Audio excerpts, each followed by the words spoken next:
So good morning, everybody. Today is Thursday, January the 5th, 2023. That's even hard to say. So it's hard to say. The new year, though, the warm weather. Joe, put your thumb up if you can hear me because I can see you. Awesome. I just want to make sure uh, we are doing that. And it's a new year, 2023. Man, I thought the world was supposed to end 2 or 3, 4 years ago or something like that. I think they called for it, but I don't know if I must have missed out or something. But here we are. The COVID didn't kill us. The dates didn't kill us, and uh, global warming hadn't killed us. I guess we're still good. I guess we're still rocking and rolling, protecting families. So welcome today. I think this is a great turnout, and welcome. I won't keep y'all long today, and just wanted to kind of just touch base, see your faces, let us all kind of just get together and get the blood flowing again.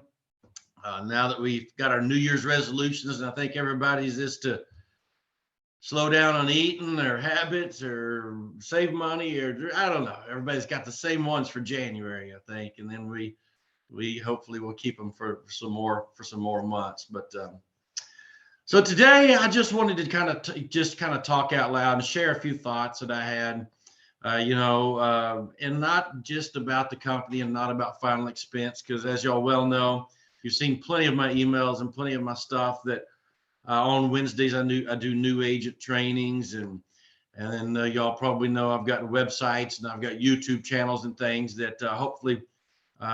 If you're having any questions, we can jump into that. Of course, I'm available 24/7 on my phone and to help you out. But I just wanted to say, I know y'all got an email from me about the goals that we have here, the goals in the territory, 2 per month, and this. I realize everybody on the line here is a grown professional, and they have their own. Yeah, that's right. That's right, Zita. You're exactly right. So everybody has their own goals, and everybody has their own companies they work with. And I do understand you're a 1099 contractor with us, and so we don't own you and we don't pay you a salary. Can't tell you what to do. I just say, from a final expense standpoint, and I like the 2 per month, and I understand some of you aren't going to be able to do that. Some of you come and go. Some of you are doing Medicare, and that's perfectly fine. Because I will, whether you write one policy a year, 2 policies a year, and protect those families, then that's between you and the families. And I just really appreciate everything y'all do in any case and point. But I do think it's important to keep the blood flowing. I do think it's important to keep yourself out there in the public. And I do think it's important that because we can all get out of a realm and all get out of a rut and get into this cycle of, oh, I don't have anybody to see. Yeah, well, maybe I shouldn't be doing final expense. Well, the last 3 people told me it was too expensive. Hey, I had yesterday a policy I wrote in November on a lady. I worked for 3 days on that booger, and I wrote it because it came in through a lead through the company, and I wrote it in November the 11th, and she's canceled yesterday. I even kept it 2 months. I thought I did a good job. I thought I built the need. I thought I built the desire for it, and we worked hard on it. And she's like, well, my job, I'm going to lose my job or changing jobs, and I've already got a pre-need or something or another. So I said, okay, I get it. So it happens. It happens, and those things can get you down. And they can beat you back down. But then again, I got back up, and this morning I had a few leads that the company sent me, and I wrote a policy for $150 a month. So there you go.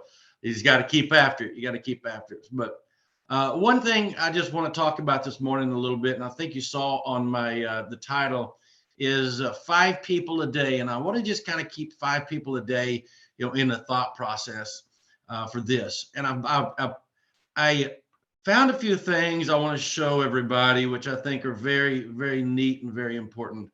And I want to share a few statistics. I hope y'all can see that right there.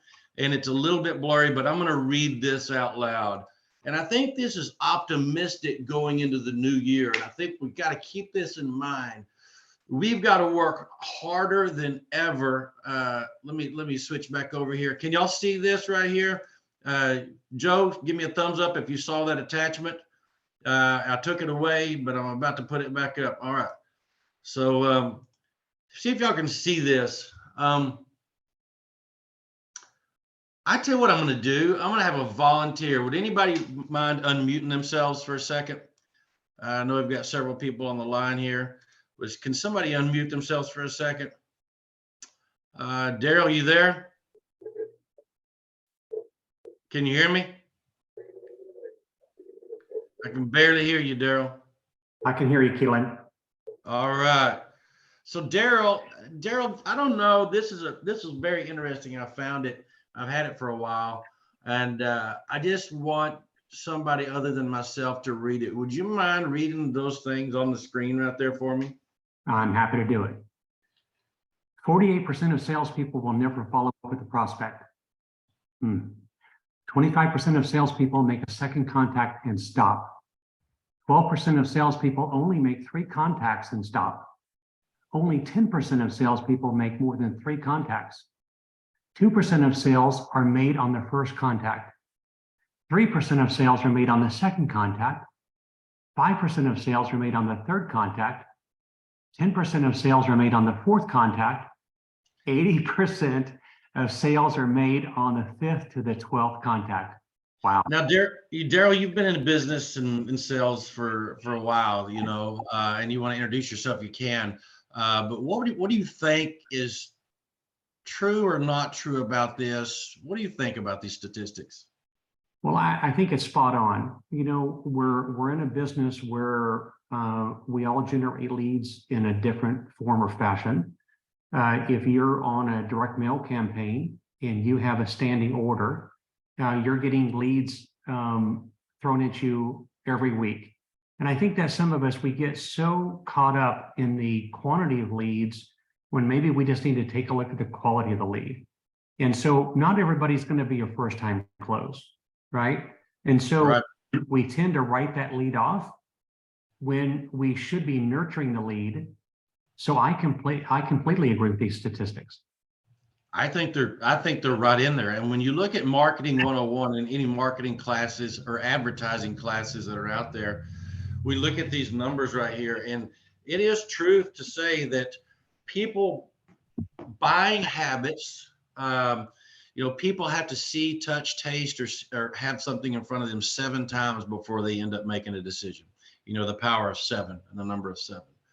So what I want you to do today, you know, and what I'm going to do, and we're all in this ballgame together, is let's look at 2023 and let's think about this. Let's think about if 2% of sales are made with the first contact, what are we doing with the rest of the people? What are we doing with them in order to get to the second contact? What are we doing to get to what are we doing to get to the third, to the fourth, and to the 5th? How quickly do we give up and only look for the low-hanging fruit? And Daryl, you know, too, you've been in the business also for a while, you know, and around this is that final expense especially is a timing product. It's all about timing. It's about when are the people ready? When is the feeling? When is the urge? When is the money there? And it's not that they don't need it, and it's not that they aren't going to ever purchase it. It's just a timing deal. We got to really take a picture of this. I want everybody to try to take a screenshot of this and maybe just work with this thought process, because it really hits home to me too. And even with agents, you know, with I work with, you know, the first time we train, the second time I work with them, the third time, some agents, it takes them 2 or 3, 4, 8 months to even kind of get off the ground and get going. And I get that. So if I may say anything about 2023, maybe we turn up our persistency and our ability to follow through and follow up. I hope that makes sense to everybody. But I found that, and it was motivational to me. Not that we have to work harder, but we have to work harder and smarter. Okay, so I thought that was a very interesting picture that I found, and I hope everybody enjoys that also. There was a stint in my career where I took a little break from insurance. I'm actually grandfathered in, thank goodness, now to all the continuing education. I've been licensed since 2020, and since I was only 4, you know, and So I said 2020, but there was a stint where I went into doing deregulated energy. Some of y'all may know this, but anyways, I'll keep it short.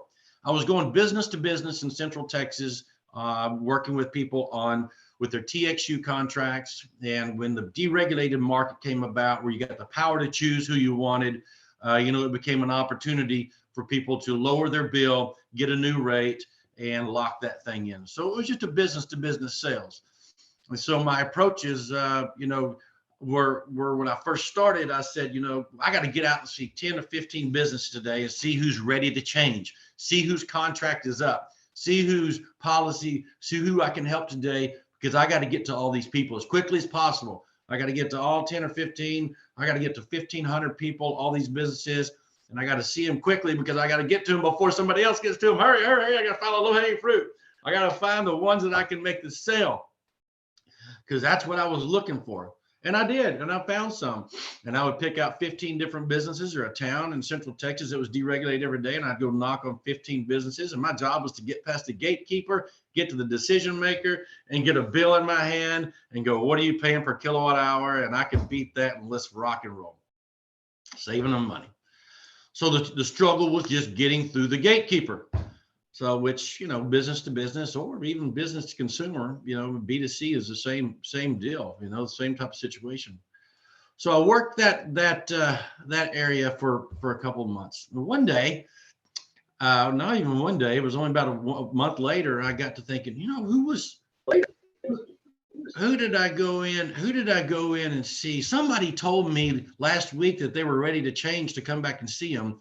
And I don't remember who that was. It was somebody over there in Killeen. It was somebody over there in that place and this place. And I couldn't remember who it was. And I thought, all right, well, I got to do a better job of taking notes, as to the people who are ready. So I started doing a better job of taking notes for a week or so. And I'm like, somebody else said, and I started having these visions of who was it and what did they say? Because my brain got so cluttered with all the people I was seeing, I couldn't remember what I did yesterday. So I said, you know what you got to do? What if we took this approach? Instead of going and looking for the low-hanging fruit, Keelan, and going 15 different businesses or people a day, what if I only saw 10 a day and I wasn't looking for the low-hanging fruit? What if my approach went from, hey, is your contract up and are you ready to switch? What if my approach went to this?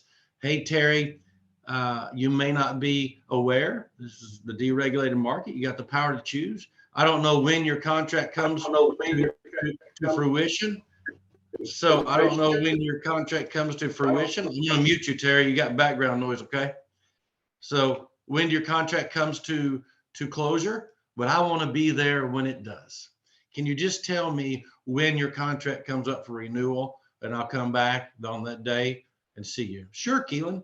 So the approach was not to look for the fruit. A peach tree in Fredericksburg peaches or wherever, they don't all come ripe at the same time. They come ripe at different times, a peach tree or an apple tree or whatever it may be. They don't all just one day they're ready, pick them all. It's not like a pecan where they're all ready at one point in time. The peaches, they're different, high, low, outside, whatever it is. But you got to be there to pick the right fruit, correct? If you pick it too soon, it's not ready. If you wait too long and you don't take it when it's ready, it will fall on the ground. Worms will get it. It will rot. You never do get that peach. So timing. So I did this. I took an Excel spreadsheet. I hope y'all can see me still. I took an Excel spreadsheet. It kind of looked like this. Can y'all see my pipeline? Somebody say yes, please, or give me a thumbs up. Awesome. This is a pipeline. So this is what I've started doing here in the last 2 or 3, 4 months. And it just has some simple things up here. Name, address, phone number, my last contact with them, what they said, did I sell them? This is a yes right here. Did I sell them a policy? And if I didn't, when do I need to call them back? And I said, you know what? I'm going to take a couple months here and just, look at the people that the company gives me to call and talk to, or a few things here and there. And, but look, after I've been doing this now for a couple of months, I've got 4 sales. I've got some no's in here, but look at my greens here: working, sold, and awaiting. And I need to set an appointment with them. So look now, in January, I've got these people to call back. They're all interested in a policy. I first spoke with them in November. I spoke again with them here. This one's in October, and they're coming back to the top. They're coming back, and the foam is coming to the top. And as 2 or 3 months have gone by, now I've got people to work with, people to call, people to talk to, people to see. Now come January, February, March, April, I may have 4 sales already waiting for me. And these are people that told me one time before, or told me twice, 2 times before. And now I'm going to go back to them. And you know what I'm going to do? I'm going to go, dadgummit, I am going to come back and see you now because you told me no twice. And you're not going to tell me 3 times, Joe. You're not going to tell me 4 times, Santiago, because I'm going to get you this time. Because it's all about timing. It's about building your pipeline, building that communication with the person, writing it down, getting it off your brain, putting it on paper, putting it on postcards, note cards, whatever you do as building your sales pipeline, and then building it so every month. So you know what I started doing with those businesses? I started writing down every single business I saw that day. Hey, Kelly. So every single business I saw that week in that whole week, because if I was seeing 10 a day, guess what? If I was working 5 days or 4, that's 40 or 50 a week businesses that I didn't sell, but maybe 5% or 3%, but the other 95%, I knew when to come back and see them the second time. Because you remember, what are my odds go up to the second time? What do my odds go up to the third time? And I knew it may take me 5 times to get to that business. But you know what happened after a year working that business? I got back in the insurance business, but I was going so good, I could be a millionaire right now, but I wanted to get back in the insurance business. But after about 4, 5, 6 months, the first of like March, that next March, I had 30 businesses to go see already. They'd already told me no once, but I knew their contract was coming up. So my second time I'm knocking on that door, I'm seeing the gatekeeper. Oh yeah, you remember me? Hey, Susie, whatever. Is Bill in? Because I knew the decision maker. I knew the gatekeeper. I'm like, hey, is Bill in? Remember, I come back the second time. Tim, I'm here. I've seen you the third time. And finally, they're like, God, this guy's persistent. He remembers my name. He remembers the kids on the wall. He remembers this, that, and the other. And I increased my odds every single time that I went back. We got to quit being the agents that just look for the low-hanging fruit. And we ask somebody, hey, do you have life insurance? I mean, yeah. I mean, I don't know. Someday you might die, but you might need some money. I don't know. Do you have any? No. Listen, Veronica, you're going to pass away one day, and we're all going to. I want to make sure you're protected because I want to be the guy to protect you. Okay. Today might not be the day. Tomorrow might be the day. But tell me when. You be the leader. You tell me when I can come see you and your family, because I want to come see y'all. I want to come talk to you. I want to come tell you what I do. I want to come help you out. Okay. When can I come see y'all? Most people are fine with that. They're going to say, oh, February or March, because you know what they think? They think you're going to forget, and they think you're not going to come back by. They think you're just looking for a sale. No, I'm looking to serve you. And I'm going to serve you in March or April or May. And I'm going to take 5 people a day. I'm going to take 5 people a day. Okay. 5 people a day. I had another one right here. Here is the thing. Most people see 10 to 15 people per day, different people per day in their whole day time, unless they just don't get out. Here's the thing. You've got 2 or 3, 4, 5, 600 people in this thing right here that that are personal. You've already talked to them, friends, family, aunts, uncles, people like that. I want you to try to take in a pipeline or try to take in some way, form, or fashion. I want you to document it. Try this for me just for January. Just try to talk to 5 people a day, different people a day, and say, hey, listen, Bill, how's your New Year? How was Christmas? How's the family? How's mom and them? How are they doing? And by the way, I don't know if you know this, but I'm a professional family protector. I protect families. But what does that mean? What does that mean? Well, that means that, when the word WHEN, when you pass away one day, I want to be the one that's there with your family, helping you with that claim, or helping your family with that claim to make sure they're protected, to release that burden off that family. Because I've seen too many families that have too many things go on, and they have to have a GoFundMe account. I'm tired of seeing those. I'm tired of seeing these benefit dinners and things. I'm tired of seeing that. We never know when we're going to pass away. Look at the football player. I mean, he's young, healthy athlete, whatever. The people, we never know. It's not our job to know that. Average age of death is 77. Half of us are going to be gone by 77. If you live to 77, half the people in your phone right now are going to be dead. Just saying. And the scary part about it is, people that live to 90, people that live to 85. So guess what that backs that curve up to? We're going to have a lot of people die in the 60s, late 50s, 40s. They're going to. My best friend needs a heart transplant right now. And so he's been in the hospital for 4 months. Didn't know he had anything. Woke up one night, couldn't breathe. Now he needs a heart transplant. So if he doesn't get one in the next 2 months, he's passed away. My best friend from high school, played drums and basketball together. So you just never know. Okay, I'm getting off my soapbox. I'm sorry. I know some of y'all are tenured agents, and I'm sorry. I get a little passionate sometimes, and I think that sometimes we got to bring the passion back in, or it gets to be a lonely world out there, But we are in one of the best opportunities and best products. I promise you, like y'all, I've had my career in insurance business. I was a farmer's agent. I was an independent agent. I owned an independent agent for a bank. My Series 6, 63.7 property casualty. So 401ks and IULs and all the L's and stuff. Yeah. But now I believe in whole life product. I believe that's a core basic product for all. Now you can build on top. There's nothing wrong with the term policy, nothing wrong with those things. Mortgage protection for sure. Medicare, health, those are all wonderful. Homeowners, 401ks. But at the end of the day, what's going to be in that sock drawer? What's going to be in that vault? What's going to be in that drawer when you pass away and them kids come through there and go, gosh, I didn't know they had this. Oh yeah, thank you, Dad.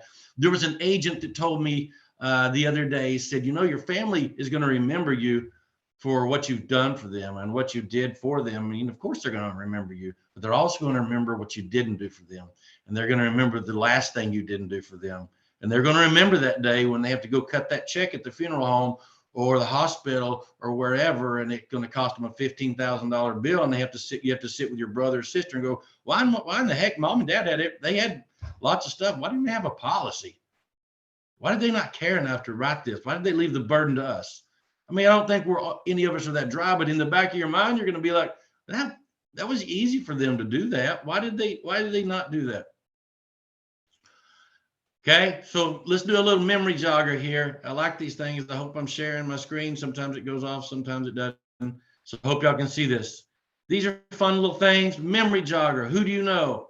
So can you see this, Joe? The only reason I can see your face. Can you see this on memory jogger? All right. Look at the people that you know on a daily basis. Maybe you know some of these people. People in your life.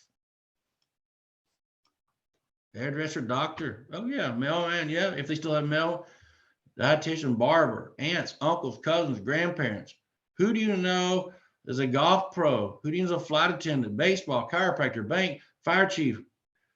I would challenge you, if you're looking for 5 people a day, go through this list. Who sold you your cars, your jewelry, your groceries, your air conditioner? Who's in your church? Blah, blah, blah. These things, when you do a memory jog and you're like, oh yeah, I could, oh yeah, that's it. Oh, that's it. Oh, that's it. And you get to go and like, I do know people. I am around people. I do life with people. And guess what? Every one of these people are going to pass away one day. Every single one of them. Every one of them, even your surgeon, is going to pass away one day. Okay? Why not? Why not go through a list and look for 5 people a day? But the key is that when you do that, you throw them back into your pipeline and go, I'm not here to talk to you today about this. I'm here to serve you and let you know, when can I come talk to you again? When will you be ready? When can we set the appointment? When can we come visit? And you know what? Here's the deal. If they tell you no, get out of my face, whatever, something ugly, then you can say perfect. And you know what you can do at nighttime?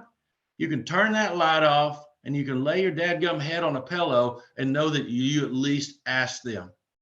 And when that day comes, if they pass away, and when they pass away and you go to that funeral, you can at least know, I asked them, I tried, hope they had it. If they did, wonderful. And you can be on the front pew hugging their neck versus the back pew running out the back of that funeral home or that church going, oh man, I didn't ask them. How would it be as if somebody comes up to you and says, hey, did mom and dad have coverage or policy? Tell me you wrote one. Surely they had one, because we can't find it anywhere in the house. And I know they said they might have done something with you because you were the one that did it. Y'all think that conversation comes up? I can't see all of your heads and you're not on video, but that conversation comes up and is going to come up in this career a lot for you. As long as you're in this career, it's going to come up a lot. And I just don't want us to be in that position to where we have to say that. Does that make sense? So I would rather be in a position. Yes, we did. I tried to talk to them two or three times and they kind of kept putting me off and whatever, or the reverse. We did. Let me help you out. Let me call the company and get that claims line. Oh my gosh, you're kidding me, Joe. You're kidding me, Erica. Thank you so much for doing that. That's going to happen. It could happen this year. It could happen tomorrow. It could happen the next year. Okay. Who are centers of influence? Joe, can you see this? Tell me yes, because you can see it. Do you see this page? Who are centers of influence? What are centers of influence?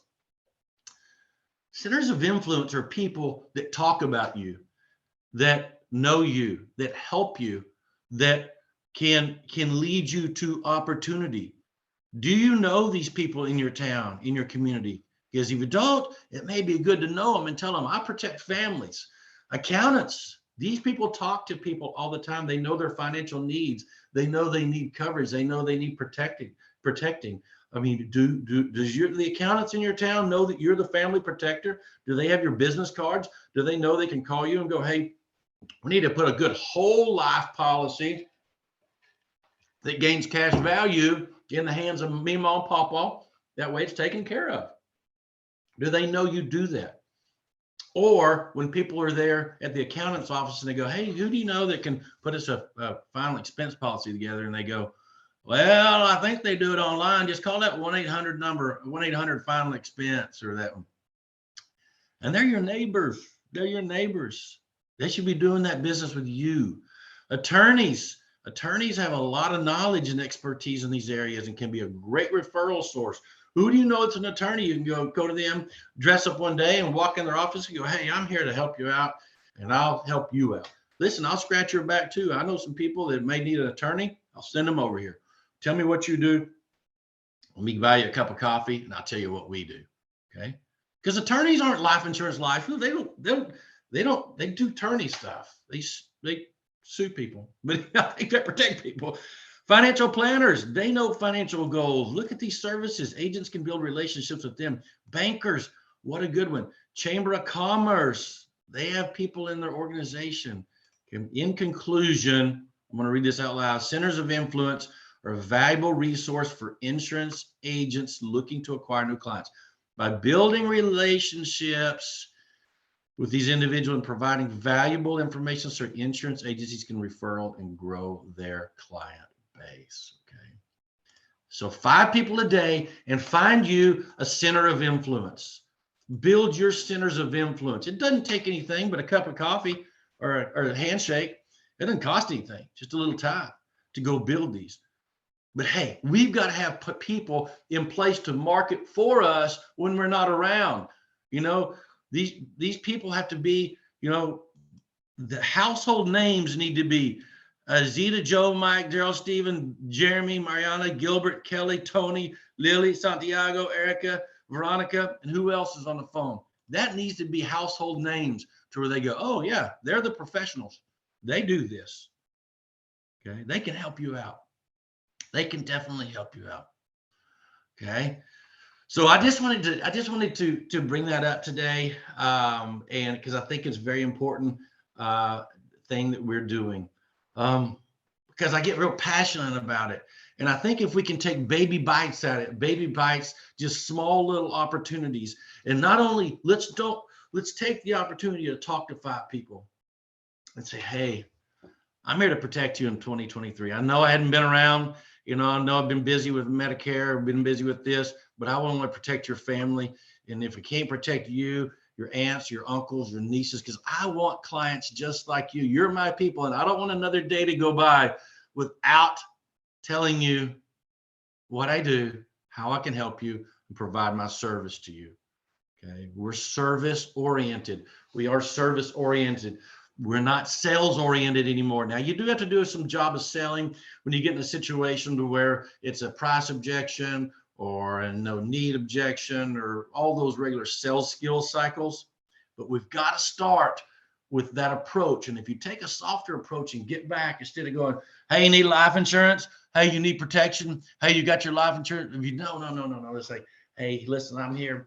And I just wanted to talk to y'all because I haven't gotten to visit with you in a while. I just want to see how your New Year's was and how your family was.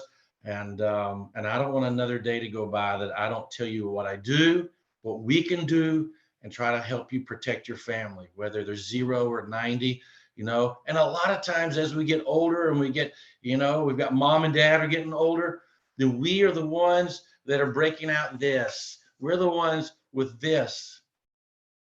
We're the ones that have to pay for it. So sometimes the conversation has to be, Mom, Dad, I know y'all may have it or may not, but I'm going to be the one on the hook now for it because I'm the middle-aged son, daughter.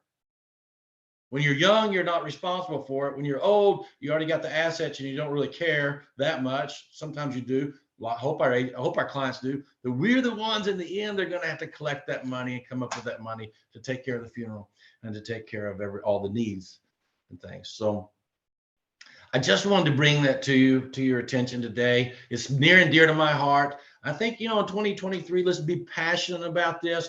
Let's try to protect people and protect families. I say I go back to the goal of a month. And that's only because if you keep the blood flowing and you keep talking to people, you will find people that need you, and you will write policies and you will make money, and that will go to the next day and the next day. And then you can get referrals.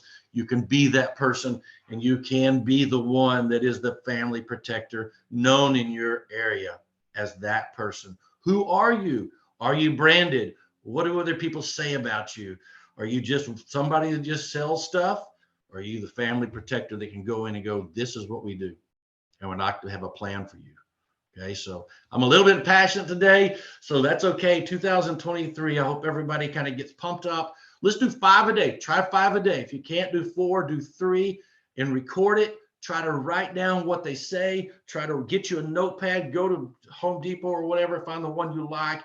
Get a planner, whatever it may be, one that has each day on it. And you can have 5, what they said. Do an Excel spreadsheet if you're good in that area. I'm looking for all of us a great pipeline tool. And when I find it, I don't care if I have to build it. I want to release it to all of us where we can use that, where we fill in the information and it builds on top and it builds on top. If any of y'all already know of one, then contact me and let me know, okay? Because I want that stuff to come. I want that to come to the top. I want it to come, and I want that cream to rise to the top. So where every day I get so excited to go look at my spreadsheet, and I can't wait right now to go build this right here. And I can't wait. My goal is to get down to 50. When I got 50, I'm going to have some blacks. I'm going to have some sold. I'm going to have some reds. But here's the thing. Look at these right here. I've got their numbers. Don't think I'm not going to go back and call Darlene from September and go, hey, you remember me? I know you told me once. You told me no once, and I respect that. But I just want to call back and say, hey, has anything changed in your life? Have you had anything go on? Because we have. Okay. So anyway, don't forget one other thing too. If you know people, we have a referral bonus going on right now.